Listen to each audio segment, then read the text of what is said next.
It was a banger.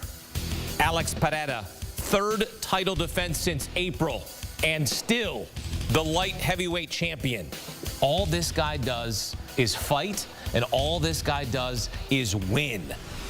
This was a banger of a fight. Shouts to Khalil Rountree and Alex Pereira for putting on an absolute show.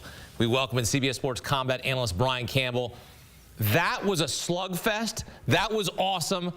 Shouts to Khalil Rountree for hanging in there and taking the damage that he did. But what you saw in the fourth round from Alex Pereira, that's stuff of legend. You know, that's what a champion is made of right there. And that's what Poatan, translated, of course, to Hands of Stone, has meant to the UFC. And not even 3 full years in the octagon, right? 38 years old, 2-division champion, yet he had his toughest test to date in this light heavyweight division, and it turned out to be a shocker from the standpoint of Khalil Rountree, who was ranked 8th coming in. We had those same conversations of, did he deserve this opportunity?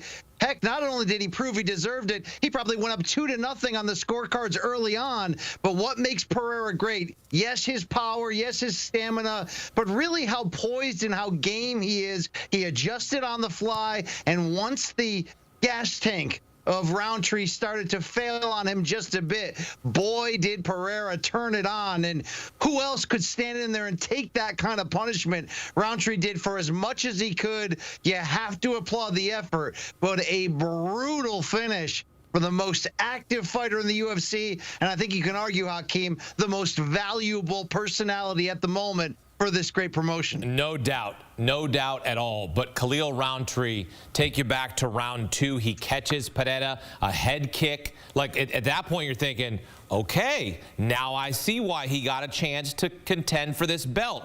This guy is hanging in there. He looked fantastic, like just going back and forth. What did you see from Rountree just run out of gas there in the 4th round?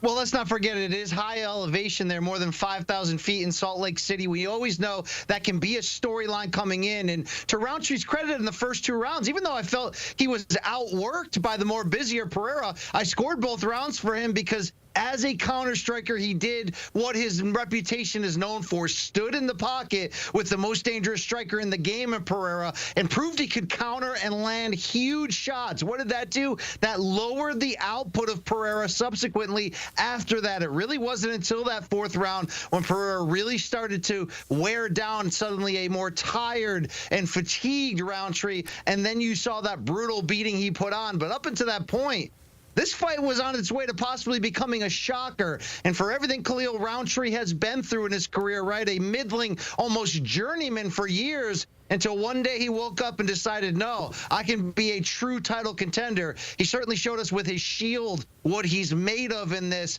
but it's been an incredible turnaround life story for Khalil Rountree. And I don't want to say he came that close, right? But there were moments in there where you wondered if he was 1 or 2 strikes away from scoring the big upset. Yeah, valiant effort by Khalil Rountree, but you see Pereira absorb the damage from Rountree. You see why this guy is a champion. You see why they call him Poatan. And what he did here, he sets a record for shortest time between 3 UFC title defenses at 175 days. It is have a day, kid, but it is have a career thus far for Alex Pereira. Well, the legacy, it's pretty simple, BC.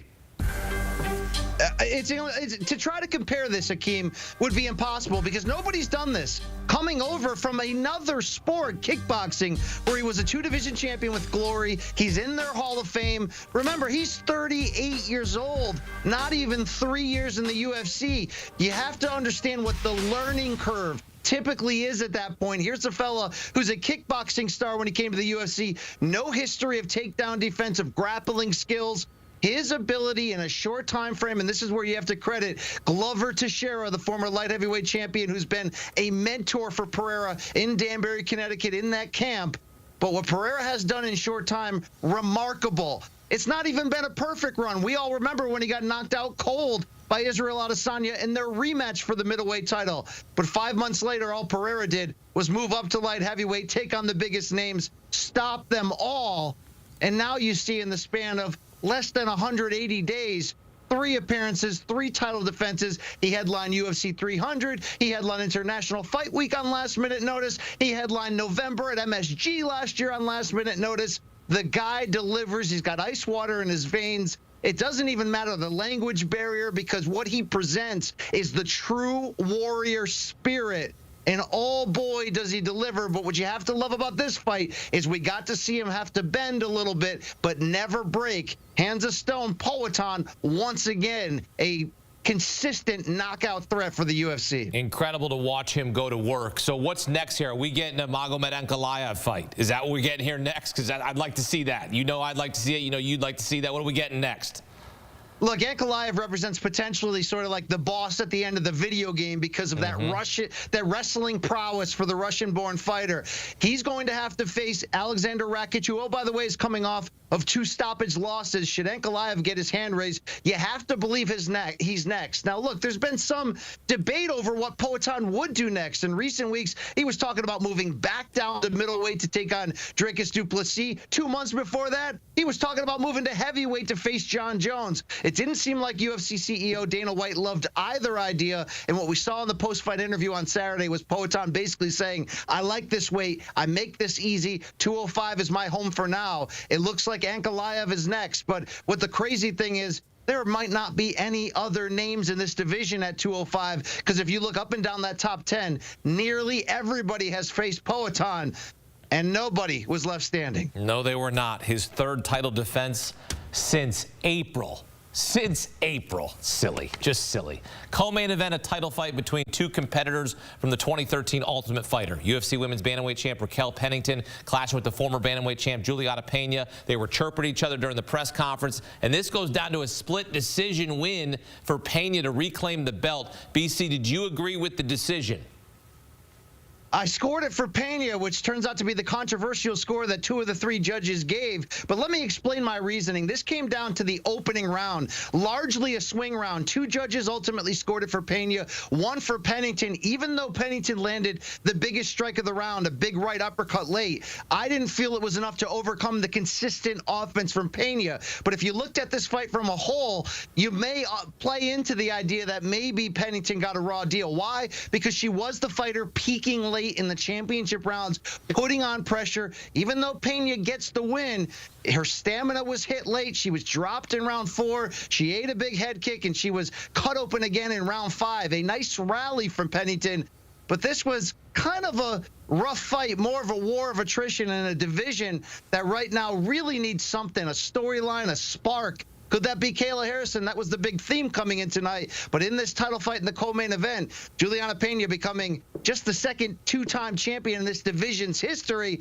Only Hakeem, she didn't call out Kayla like they set her up to. She tried to get Amanda Nunes out of retirement for a trilogy that I'm not necessarily sure people are clamoring for. No,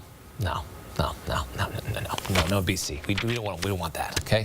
We want Kayla Harrison. She dominated the number 3 contender, Ketlen Vieira, on the ground to win via unanimous decision. We need Kayla Harrison, Juliana Pena. I might look. The press conference might be just as good as the actual fight. Those 2 going back and forth, fireworks. This is what we need. Pena can talk trash. She brings almost a pro wrestling character to the event. Luckily for Kayla Harrison, she passed that stern test from number 2 ranked Ketlen Vieira. You mentioned it. Had great success on the ground, but we saw Harrison cut for the first time in her career. She had a hematoma on her forehead. She had to persevere in the striking and get through this. She got her hand raised, and now UFC has the matchup to make in a division that once saw great highs with Ronda Rousey as champion, with Amanda Nunes, the greatest of all time, who succeeded her. But this division could use a shot in the arm. A matchup like Harrison versus Pena could definitely do that. And if the whispers that Amanda Nunes at age 36 is considering coming back, it'd be interesting to see, because we know that her and Kayla Harrison were once teammates in American Top Team, and Nunes blamed ATT for favoring Kayla, and she left and started her own gym. Either way, Kayla's not going to win the championship until she gets through Pena. That's the fight to make next. I love these storylines. They keep us coming back.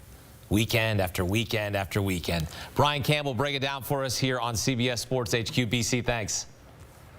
Couple of monster pay-per-view cards coming up end of the month at UFC 308 in Abu Dhabi. The undefeated Ilia Topuria puts his featherweight title on the line against former champ Max Holloway. Then at UFC 309 in November, the GOAT, John Jones, set to defend his heavyweight title against my guy, the former champ Stipe Miocic, at Madison Square Garden.